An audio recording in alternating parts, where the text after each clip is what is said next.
Hello and welcome to another episode of The Average EV. Today we are talking about the 2024 Hyundai Kona Electric, and we're going to see if the price is right. Let's get into it.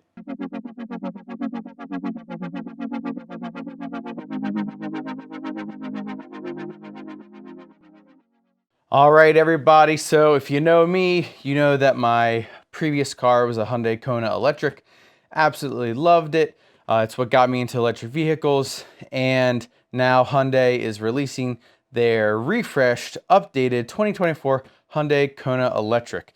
I've been able to look at the pricing, which they just recently released about a week ago.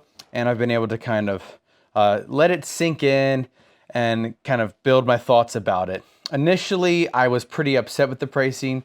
I'm still not pleased, in my opinion. And I'll share all that here in a little bit, but it's not the worst.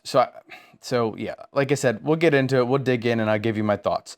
So first, I want to walk over the Hyundai Kona, the prices, all the trims, kind of what you get, the highlights. And then I also have some comparison to some other vehicles of the same class of vehicle for the most part, and then kind of give you my final opinion.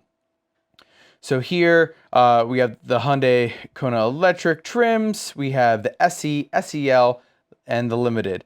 So the SE is suggested retail price of $32,675. The SEL trim is $36,675, and the Limited trim, which is the top trim, is $41,045. Now this is where my first kind of disappointment comes, because if you know anything about Hyundai or the Kona in particular, I guess the Ioniq and Ioniq 5 and Ioniq 6 as well, they have the SE, SEL Limited trim. That's kind of the trim language they use. And with the Ioniqs, when they have a smaller battery pack, they'll call it standard range. But here, they're just calling it the Kona Electric SE, but it does have a smaller battery pack and it has a smaller motor. So that's a little bit upsetting to me that they're marketing that way, because this is more than a downgrade from the SEL trim, in my opinion. So we'll dig into that a little bit.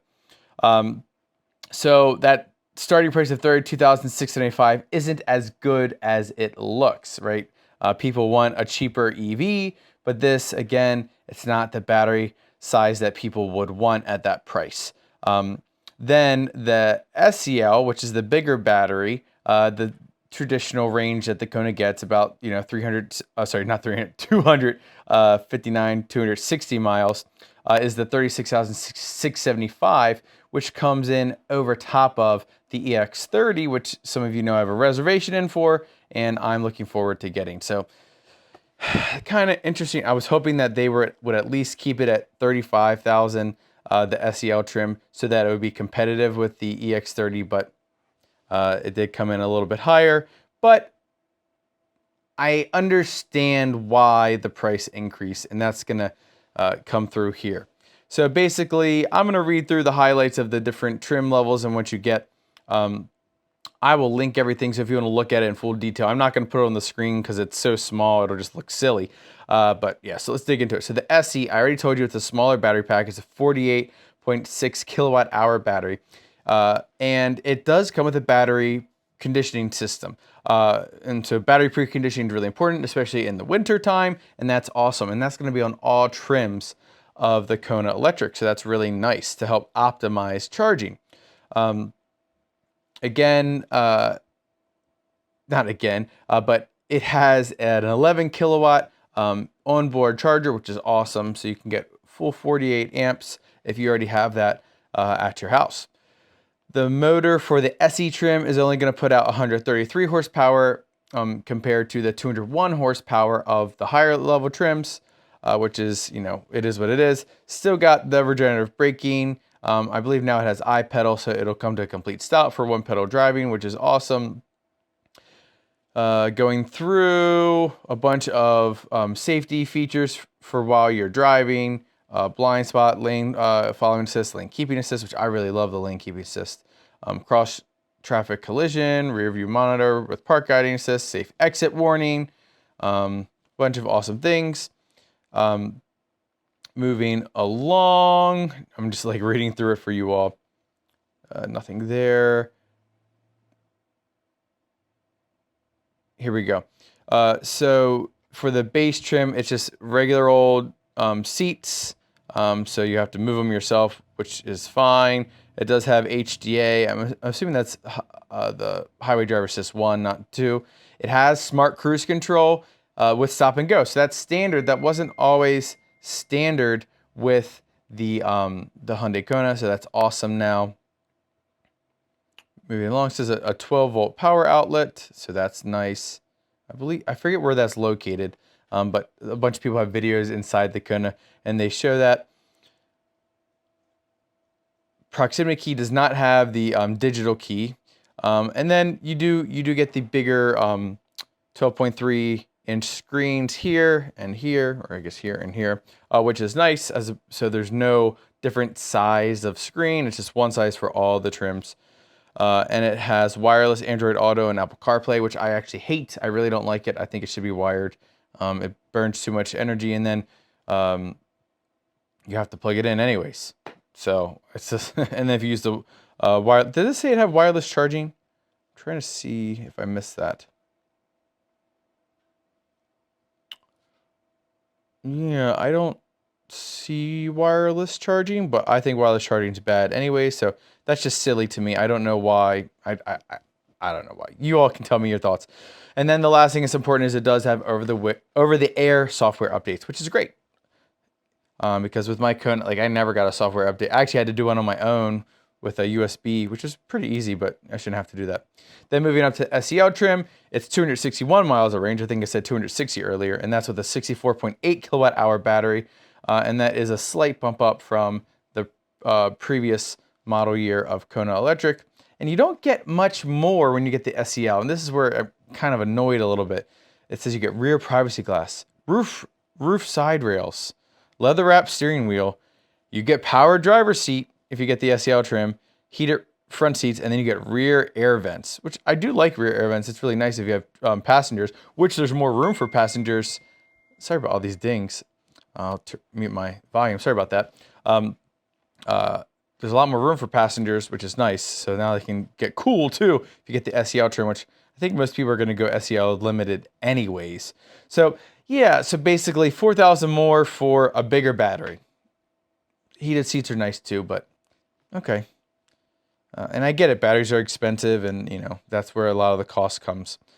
And then lastly, we have the limited trim. And just as a reminder, the Kona is a front-wheel drive vehicle, which isn't always the best, but they actually toned back the torque in this version of the Kona, so your wheels won't spin out, and I think it'll be a much better driving experience. So with the limited trim, you get some more safety features: parking distance warning, parking collision, surround view monitor, which I've seen on some other people's videos, looks really great. Actually, it's awesome. Blind spot view monitor. What else we got? We've got updated seating surfaces with their H-Tex leatherette seating. There's a power tilt and slide sunroof. It doesn't look very big. It looks maybe a little bit bigger than the old model years, but still nothing to write home about. A soft touch door and crash pad material. So that is nice because I like to rest my arm on the door. So that's that. And I've heard with the 2024 Ioniq 5 and 6, they took away a bunch of that in the SEL trim, I guess to save money. Anyways, hands-free smart liftgate with auto open, ventilated front seats, which is awesome. But that, I'm pretty sure that's always been on the top trim of the Kona, which is nice. Map pocket, that's right. Map pockets are super duper expensive, and you get that on the limited trim. What? Heated steering wheel, which is nice. Remote smart parking assist, which is super cool. That's on the key fob. You can actually have the car scoot backwards, so you can get in a little bit easier if you're in a tight scenario. And then wireless device charging, which I told you I think is stupid. Bose premium audio, which is nice to have a better quality audio sound system. And then the Hyundai digital key comes in the limited edition. So you do get a bunch more. I mean, you're getting a lot for the money you're paying, which is great.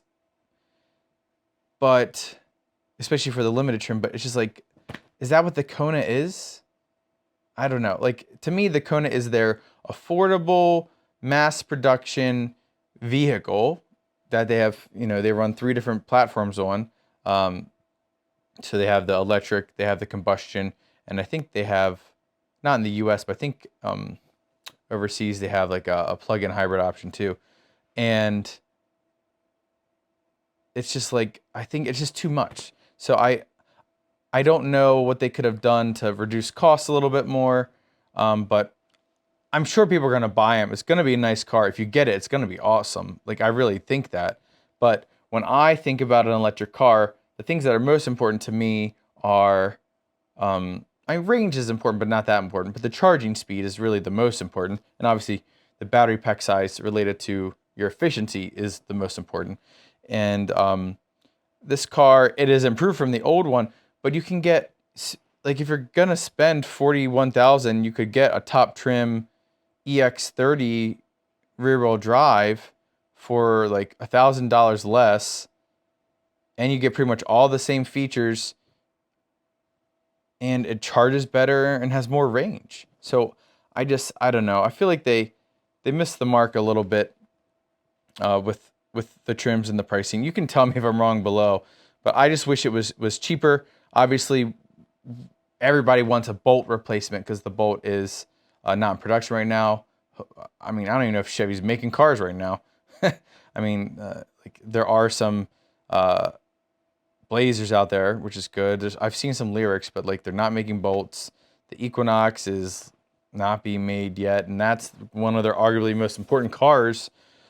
So I don't know.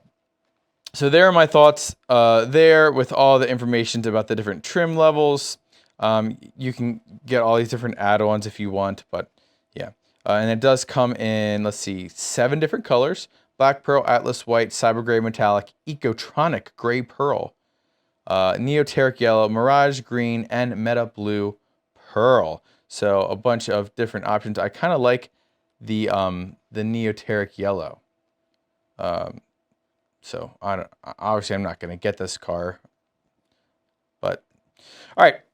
Now let's move on to some comparisons. So I compared it to Ioniq 5 rear-wheel drive, the standard range, and the SE trim, the Nero EV Wind trim, the 2025 EX30 rear-wheel drive, all 3 trims, Core, Plus, and Ultra.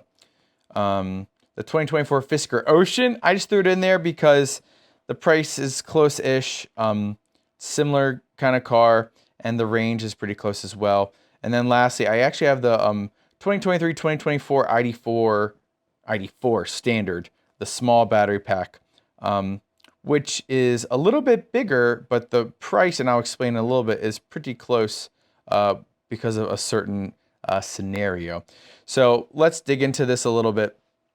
I'm not going to go over everything. I'll include this so you all can look at it. But basically, the base trim SE Hyundai Kona Electric is $32,675, and that has a 200-mile range. So the only other car well, 2 cars I guess I found that were similar, maybe 3 if you count the Ioniq 5, are the Ioniq 5 standard range, which is 220 miles. So that's 20 more miles, and it is $9,000 more. But you get way faster charging. The next is the Fisker Ocean, the sport trim. They aren't being made that I'm aware of yet, so I don't even if you can get it, if I should even be talking about it. But that does have 231 miles of range. It's $38,999, so it's about $6,000 more, and that's going to be a lot more premium of a product. And the charging should be better. What I saw said 200 kilowatts for the smaller battery, but I don't want to believe that. So maybe, I don't know, 130 to 150, but I don't know for sure. I couldn't find that information because, again, they don't really exist yet. And then lastly is the rear-wheel drive standard ID4 with the small battery pack. That has a 201-mile range and has a max charging speed of 115 kilowatts, which is going to be faster than the Kona Electric SE's 77 kilowatts. What I saw was going to be the max speed for the smaller battery pack. So you're going to shave off with the Fisker Ocean and the standard ID4, about 10 minutes of charging time. If you get the base standard range Ioniq 5, it is way more expensive, but you're going to probably shave about, I don't know, 15 to 18 minutes off your charging time if you would want to take it longer distances. So that's an interesting thought there. Then comparing the upper level trims of the Kona Electric. So we'll just look at the SEL real quick. It's 36,675. That is 5,000. And now I'm going to ignore the smaller range Ioniq 5 Fisker Ocean ID4 now. So compare that 36,675 to the SE, so the standard the bigger battery pack for the Ioniq 5, and that is about a $9,000 difference. Except when you get the Ioniq 5, you're getting about 40 more miles of range, and your charging speed is way better. And it's you can take that on road trips. So if you're looking for a car and you want to go on road trips, then obviously Kona Electric isn't the most ideal vehicle for you. Looking at the Nero EV, which is the same, similar, the cousin vehicle, I guess you could say, to the Kona, you get 253 miles of range, so you lose a little bit of range. The charging speed's not as good. The charge time is pretty similar. I am going to be honest, their advertised charge time for the Kona is 43 minutes, but I have watched some videos of people charge the Kona, and I calculated it to be around 37 to 38 minutes. So the Kona is actually faster than the Nero and faster than what they advertise. So there is that. Moving on, the EX30, and you all know I'm a big fan of the EX30. You can get the base car for $34,950, which is about $1,600 less than the Kona Electric. You get more range, better charging. Like you can go 10 to 80 and 26.5 versus 43 they advertise. I said 37, so it's much faster. You get more horsepower, more torque. It's going to be better to drive. So, I mean, yeah. And then if you just bump up, was it like $4,000 more dollars? You get the Plus with a lot of nice features, the panoramic roof. I don't know. I think that the Kona, all the things it offers are great and awesome and nice, but I think that the EX30 just beats it and is going to be worth paying the extra money, especially if you just want to you can get the Plus trim. So there's that. So that's that. I wanted to mention one thing with the ID4, and why I put it on here is because the ID4 of all the vehicles that are in the class, and technically the ID4 is a little bit bigger, so it's not in the class, but it's worth looking at, is that the ID4 qualifies for the tax credit. And so you can get that the small battery pack for $31,495 as opposed to the $32,675 small battery Kona Electric. So you get one more mile of range, you get a nicer car, you get a better drivetrain, better suspension, better charging. I mean, like if you're and you get a bigger car than the Kona Electric too. It's very I love the ID4. I know a lot of people hate on it. Software is not the best, but it's a great car, and I think it's totally worth getting. So if you are looking at the smaller battery pack Kona Electric, I would definitely take a long look at the ID4 rear-wheel drive standard, because it is, I think that would be the buy over the 2024 Kona Electric. I wish they just wouldn't even bother making the small battery pack Kona and just put all that into bringing the prices down of the upper level trims. It's my opinion there. I don't think that's going to sell well in the United States. I think that the how they have labeled it is going to be really confusing to consumers, and that's that. And one more thing about the 2023-2024 ID4, just I wanted to mention is, if you've heard anything about the ID4s, I have some videos about it, it is my understanding that the smaller battery pack ID4 is not going to get the new infotainment system, so it won't get the 4.0 ID software. It'll still be on the 3 software, so it's probably going to be 3.5 if you were to buy it. And it's fine. Like, again, the new software would be great, but the software is fine. So I wouldn't, if that is a reason you would consider not getting that car, then I wouldn't. I would relax a little bit and like know that I think it's fine. It's very usable. It's not perfect, and they are finally rolling out over-the-air updates. So yeah, to kind of summarize everything, I mean, the Kona Electric, it's a great car. Everybody I've seen who's been able to get into it really seems to enjoy it. It's definitely a huge improvement, and that's why the price has gone up, because they did improve things. It's just like, I feel like there are other cars in the market that are a little bit better, that you could go or maybe spend a little bit more money to get it for a better car for the long term, especially if you're going to have a car for a long while. Like, you know, get the right one. Don't just get the cheapest one because, you know, the price looks good. So yeah, those are my thoughts. I'd love to hear your comments down below. I'm sorry to feel so, you know, lachrymose about this, but I've seen a lot of people talk about it and be really positive, and that's great. But when you start to compare it, it's like, I don't know how great. And I mentioned this a long time ago, that they had to get the pricing right. And I think if the SEL price was 35,000, like to match the EX30, that it would be a little bit better. I thought it should have been a little under, but I get it. Like, they have to pay, you know, for all the materials to build the car, and they can't just make it a low price and take a huge loss all the time, like some companies are choosing to do with their vehicles, like Volvo with the EX30. So anyways, if you want to get it, get it. It's going to be a great car. Like, you're not going to hate it for sure. It's just, I think there are better options. So thanks again for watching. If you haven't already, please remember to like and subscribe, hit the notification bell, and I will catch you all next time.